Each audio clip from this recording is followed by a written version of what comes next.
En la Facultad de Humanidades y Ciencias Sociales estoy trabajando en la cátedra de Política Educativa de todos los profesorados que están en la Facultad de Humanidades. Por supuesto, mi jefe, algunos lo conocerán, es Miguel Franco, que iba a estar acá en primera instancia, pero bueno, pues estoy yo.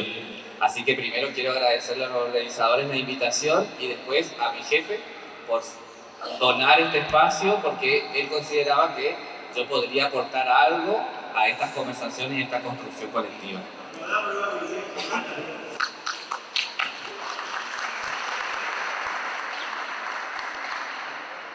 Bueno, y para comenzar, se me ocurrió refrescar un poquito la memoria con nuestra Constitución Nacional, el artículo 14 y el 14 bis. Refresquemos un poquito qué dice nuestra Constitución Nacional, que es nuestro marco paraguas para todas las demás legislaciones que nos constituyen.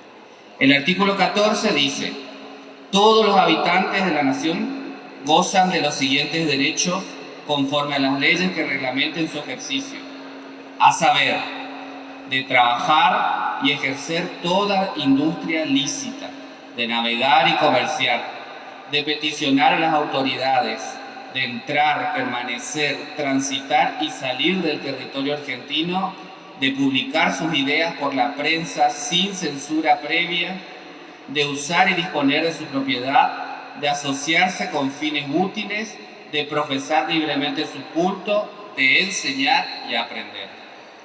Y se amplía en el 14 bis y se especifica: el trabajo en sus diversas formas gozará de la protección de las leyes, las que asegurarán al trabajador condiciones dignas y equitativas de labor, jornada limitada, descanso y vacaciones pagas, retribución justa, salario mínimo vital móvil, igual remuneración por igual tarea, participación en las ganancias de las empresas, con control de la producción y colaboración en la dirección, protección contra el despido arbitrario, estabilidad del empleo público, organización sindical libre y democrática, reconocida por la simple inscripción en un registro especial. Queda garantizado a los gremios concertar convenios colectivos de trabajo, recurrir a la conciliación y el arbitraje, el derecho a la huelga. Los representantes gremiales gozarán de las garantías necesarias para su cumplimiento de su gestión sindical y las relaciones con la estabilidad de su empleo.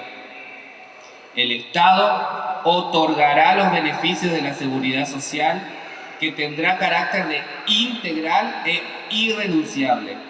En especial, la ley establecerá el seguro social obligatorio, que estará a cargo de entidades nacionales o provinciales con autonomía financiera y económica, administrada por los interesados con participación del Estado, sin que pueda existir superposición de aportes, jubilaciones y pensiones móviles, la protección integral de la familia, la defensa del bien de familia, la compensación económica familiar y el acceso de una vivienda digna.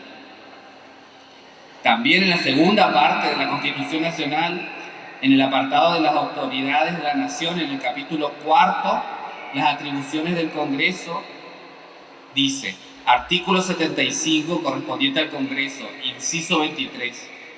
Legislar y promover medidas de acción positiva que garanticen la igualdad real de oportunidades y de trato, y el pleno goce y ejercicio de los derechos reconocidos por esta Constitución y por los tratados internacionales vigentes sobre los derechos humanos, en particular respecto de los niños, las mujeres, los ancianos y las personas con discapacidad. Dictaminar un régimen de seguridad social especial e integral en protección del niño en situación de desamparo, desde el embarazo hasta la finalización del periodo de enseñanza elemental, y de la madre durante el embarazo y el tiempo de lactancia. Bueno, eso para contextualizar. Fui seleccionando algunos momentos de la Constitución que hoy se ven vulnerados y que se cerraron un montón de lugares que vamos a ir viendo poquito a poquito. Por lo tanto, los derechos vulnerados no importa la Constitución, evidentemente. Bueno, con la entrada en la vigencia del DNU 70/23, Vamos a hacer una pequeña entradita a lo que es el DNU y también vamos a entrelazar los nuevos cambios que están sucediendo en la ley de educación que se está modificando. Va a desaparecer la Ley Nacional de Educación, la 26206 va a desaparecer porque ya se está transformando con acciones y pronto con legislación. Dice, bueno, yo voy a ir narrando, escribí para no pasarme el tiempo y no irme por las ramas. En esta oportunidad haré foco en el campo educativo, que es el ámbito en el que me muevo y con el cual, a través de la praxis de desarrollar clases en el nivel secundario, en el terciario y en la universidad, me permite dilucidar aquellos aspectos que estallan en la realidad cotidiana de las aulas y que son efectos directos de las decisiones nacionales y provinciales de desigualdades e intereses económicos de algunos grupos que todos conocemos. Respecto a la educación, ¿qué se propone? Identificación de aspectos vulnerados de los derechos a la educación y parcialmente algunos derechos culturales vinculados a... En el título que se llama Educación vamos a encontrar el destino u objeto invocado por la norma. Voy a ir haciendo cada vez que es comillas con el dedo para que se note la ironía que de la escritura. El destino u objetivo invocado por la norma para la libertad es una abstracción que opera como disfraz de sus verdaderos fines, olvidando asimismo que los argentinos no necesitamos una norma para la libertad. Asimismo, al indicar a los argentinos como únicos destinatarios de la norma, viola nuestra Constitución Nacional, el preámbulo, los artículos 14, 16, 28, 30, 31, 20 y 75, entre otros, excluyendo de sus bondades a quienes no lo sean. Por lo tanto, afecta a todos sus derechos, por exclusión absoluta, lo que incluye, obviamente, la accesibilidad cultural, educativa y laboral. Expresamente lo establece el proyecto al exigir residencia permanente, por ejemplo, para la educación superior, quien no puede formarse, no puede ejercer su profesión. Estas modificaciones deben interpretarse en conjunto con el DNU, que establece a la educación como servicio esencial, restringiendo de este modo el derecho a huelga que tienen los trabajadores de la educación actualmente y cuestionando su carácter de derecho, con lo que ello implica para las obligaciones del Estado contraídas a nivel internacional en términos de respeto, protección, promoción y garantía. En el propio DNU se mencionan niveles como guardería. Hay un retroceso. Teníamos, ¿no?, lo EPI del nivel inicial y ahora guardería vuelve, ¿no?, guardar, depositar. Y se omiten modalidades, no aparecen las 8 que aparecen en la ley. Esto se refiere a al menos un desconocimiento de la estructura del sistema educativo. En la ley se omite la referencia a la educación inclusiva de las personas con discapacidad, la educación intercultural bilingüe, la hospitalaria, la carcelaria, entre otros. El derecho a la educación como derecho humano, consagrado en las constituciones, en los tratados, en los pactos internacionales y en la legislación nacional y provincial, es el resultado de un proceso de construcción histórica y de las luchas de los colectivos sociales por la materialización y ampliación de los derechos. En este sentido, la noción de derecho supone la idea de igualdad fundamental entre las personas. Todos somos iguales, por lo tanto, tenemos derechos que son universales. O la construye. Todos tenemos tal derecho y en tanto titulares de ese derecho que el Estado a través de su política debe garantizar, somos iguales. Esto lo dice Rinesi. Pero, ¿qué sucede con el artículo 546, inciso J del DNU? ¿Y cómo se avanza sobre la nueva Ley de Educación Nacional que se encuentran elaborando actualmente? Se propone la evaluación de ingreso a la docencia, con un examen que certifique conocimientos adquiridos modificando el artículo 76 de la Ley de Educación Nacional. Esto hoy todavía no existe, por considerar que la acreditación de lo sabido es la mismísima finalización de la carrera elegida, con el cumplimiento de los requisitos que para adquirir el título profesional se demanden. Que se lleve a cabo, consideramos que se trata de una barrera de ingreso a la docencia, sobre todo en un momento de faltante de docentes importantes, y una sobredemanda sobre el mismo sector. Asimismo, consideramos que una propuesta semejante implica colocar a la evaluación en el lugar de control de calidad, típica de los proyectos neoliberales, y más como demostración de fuerza que deben responder a una necesidad. Ya tuvimos el ejemplo ayer en las pruebas. También en el inciso K se propone, y eso sigue en tentativa de la nueva modificación de la Ley de Educación, que los y las docentes revaliden sus conocimientos cada 5 años mediante un proceso de evaluación continua.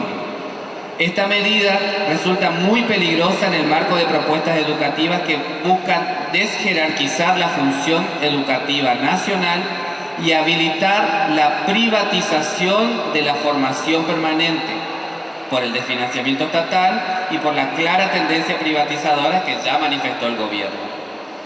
Asimismo, resulta preocupante porque estas propuestas tienden a partir de la sospecha sobre el desempeño del docente y atarla a los resultados de las pruebas estandarizadas, como ya lo vienen realizando con los estudiantes.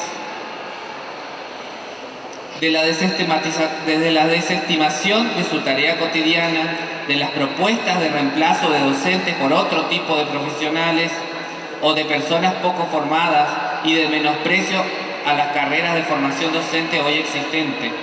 De hecho, se habilita el ingreso a la docencia de egresados de carreras técnicas y profesionales sin formación pedagógica. Si lo tomamos como discurso social al artículo, en este punto hay un expreso destrato hacia quienes ejercen la docencia. Es hostilidad y persecución el exigir a quienes ejercen determinada profesión y no a otra un requisito extra, la suma de otra certificación, de aprobación de un examen que dé cuenta de sus capacidades y conocimientos, los cuales ya están certificados por sus títulos de base. Postura continuada y reforzada en el artículo 546. Esto afecta gravemente los derechos adquiridos, patrimoniales y laborales. Asimismo, en el artículo 548 se propone modificar el actual artículo 95 de la Ley de Educación Nacional, con dos cuestiones que consideramos muy polémicas. Por un lado, establecer un examen obligatorio en el nivel secundario, algo que hoy no existe, pero que se está trabajando en esta modificación de la ley. Cuando terminen el secundario, se le evaluará qué aprendieron. Se trata de un nivel muy diagnosticado respecto a cambios que se podrían introducir para la mejora de las trayectorias y su finalización, y con diversas propuestas de reformas que van cambiando o agregando con el paso de los gobiernos con distintos resultados. En sí mismo, establecer una prueba obligatoria y censal es un cambio notorio con implicancias pedagógicas, presupuestarias y federales. Si bien el texto en la ley no dice que el examen será condición para la terminalidad o el acceso a la educación superior, es preciso advertir estas posibilidades porque ya abre una puerta. Por otro lado, estipula que se evaluará en matemática y comprensión lectora, propuesta que va en sintonía con las demandas de los organismos internacionales y que se solapa con prácticas que ya suceden, porque ya están evaluando en matemática y comprensión lectora. Hoy ya se evalúan ambas asignaturas en pruebas censales y muestrales a nivel nacional con articulación provincial.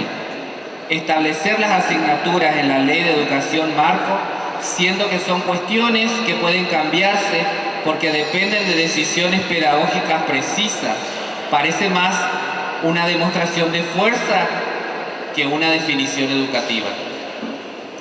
Además, en el artículo 552 se propone un agregado a la Ley de Financiamiento Educativo, muy confusa en su redacción, puesto que establece que cada provincia acordará en su jurisdicción un salario mínimo docente y las condiciones laborales, a la vez que la ley mantendría el artículo 10, en el que se indica que eso mismo es conveniado entre la Secretaría de Educación, el Consejo Federal y las entidades gremiales. Cabe señalar que el artículo 10 es lo que nos permite defender la paritaria nacional docente, que establece, entre otras cosas, el salario mínimo nacional, para que luego las provincias puedan conseguir con sus paritarias locales otra complejidad que se abordará en otra ocasión, porque este no es el contexto. En cuanto al nivel superior, el artículo 553, que indica bajo el título de universidades privadas, son 4 artículos en los que se destroza el sistema de la ley 24.521 actualmente vigente, e independientemente de los artículos específicos que se indican, no hay posibilidad de afectar uno sin afectar a todo el sistema normativo. Se incumplen artículos constitucionales, como dijimos, el artículo 14, 20, 75, 18 y 19. Por ejemplo, en el artículo 554 se interviene el actual artículo 7 de la Ley de Educación Superior, sacando la posibilidad de que las personas mayores de 25 años que no hayan finalizado la secundaria puedan acceder a la universidad. También los artículos 553 y 554 del proyecto de la nueva Ley de Educación Nacional dejan afuera toda posibilidad de ingreso gratuito a la enseñanza de grado. Viola expresamente la prohibición contenida en el artículo 2 de la Ley 24.521 de la Educación Superior, y expresamente deja fuera la posibilidad excepcional del ingreso si al estudiante le falta aprobar materias del secundario. Finalmente, el artículo 556 aniquila la autonomía universitaria, ataca la sección 3 sobre el sostenimiento y régimen económico de la Ley de Educación Superior 24.521, destruyendo muy en especial todo lo relativo a los aportes en relación a la necesidad de investigación, que son los fines y objetivos propios de la educación superior, dejándolo librado a criterios que se definan. Claramente, el Estado actual nacional, en complicidad con agentes provinciales y del mercado internacional, se retira del pueblo, priorizando según sus discursos el pago de la deuda externa. Investigar no es prioridad. Los colegas del CONICET continúan con sus reclamos.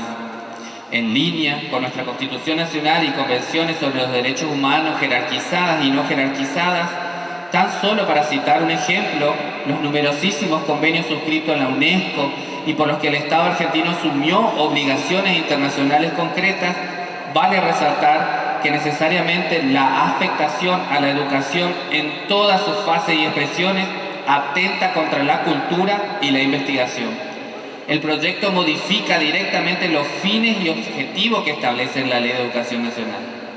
Asimismo, y aunque no aparezcan modificados o sustituidos total o parcialmente en forma expresa, el proyecto afecta totalmente el capítulo relativo a la formación artística en la Ley de Educación Nacional, a través de la destrucción que hace en el capítulo 3, título 7, el artículo 587, dice: se disuelve el Instituto Nacional del Teatro, el artículo 589. Se disuelve el Fondo Nacional de las Artes y también el INADI y demás otras instituciones que nos garantizaban el derecho. Se trata de un desfinanciamiento que promueve el cierre o vaciamiento y por ende una falta de cumplimiento en el derecho de participar de la vida cultural y hacer uso de las producciones culturales. Estamos atravesando un salvaje ajuste que se ve reflejado en el desfinanciamiento total del sistema educativo, traducido en la quita del FONIT, la baja de los salarios docentes y constante pérdida del poder adquisitivo en la interrupción de los programas nacionales, como la entrega de libros y de computadora, la suspensión de envío de fondos para comedores escolares, copa de leche y obras de infraestructura, en la interrupción de la formación docente gratuita y en ejercicio, en la vuelta del impuesto a las ganancias, en la reforma jubilatoria, y podemos seguir mencionando un montón de actividades que están siendo de ajuste. Un ajuste que también se produce en la economía de toda la población, afectando especialmente al sector de los argentinos y argentinas que caen bajo la línea de pobreza de manera estrepitosa debido a las políticas del gobierno actual, con las graves consecuencias que esto tiene también en el campo educativo. A los legisladores que quieren convertir a la educación en un servicio, no les importa realmente la educación. Pareciera ser que el verdadero objetivo es atacar directamente a la docencia, vulnerando nuestros derechos laborales para ajustar cada vez y disciplinar a nuestro sector para que no podamos reclamar por salarios y condiciones laborales dignas. Es una verdadera irresponsabilidad ciudadana por parte de estos legisladores desconocer el importante proceso histórico, democrático, en el que se debatió con una amplia pluralidad de ideas y de sectores, a través del cual en el año 2006 se llegó a un gran acuerdo nacional que se vio plasmada en la vigente Ley de Educación Nacional 26.206, aprobada por unanimidad en el Congreso Nacional. El proyecto actual de declaración de la educación como servicio, entre otras aberraciones, habla de guardias mínimas, lo que deja claro la evidencia de la concepción reduccionista de la educación, entendiendo a la escuela como una guardería o un depósito, y no como una institución educativa o una cultura institucional en la que se desarrollan procesos complejos de enseñanza y aprendizaje. Lo único que piensan es tratar de que las y los estudiantes estén adentro de las escuelas, independientemente del sentido pedagógico y sin garantizar las condiciones dignas para el desarrollo de un proyecto institucional que favorezca la enseñanza y el aprendizaje. Ya me queda menos, ya voy terminando. El proyecto habla también de una campaña de concientización sobre la idea de la educación como servicio.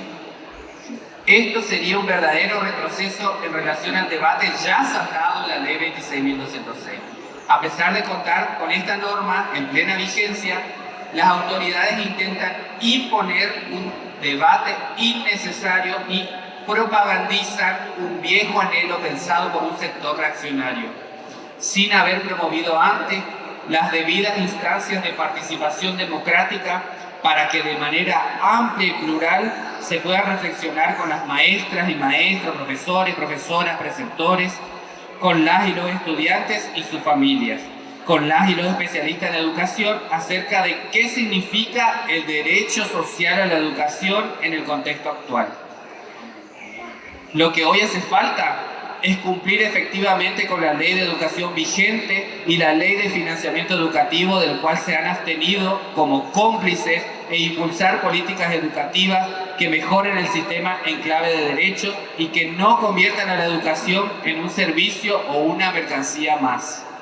Lo que hoy hace falta es más financiamiento educativo acorde a la inflación, con metas acordes a las verdaderas necesidades, terminando con el ajuste perpetuo del actual gobierno. En cambio, los servicios se prestan y la educación no puede ser considerada como una prestación de servicio, ya que desde esta concepción se avanza hacia la comercialización del sistema educativo, el financiamiento de la demanda a través de voucher y la injerencia de las empresas privadas en el campo educativo. La educación es un derecho consagrado por la ley. Los derechos se ejercen y deben ser garantizados por el Estado. ¿Qué vamos a hacer cada uno de nosotros los aquí presentes al respecto en nuestros lugares? Muchas gracias. Ahí viene Rubén, que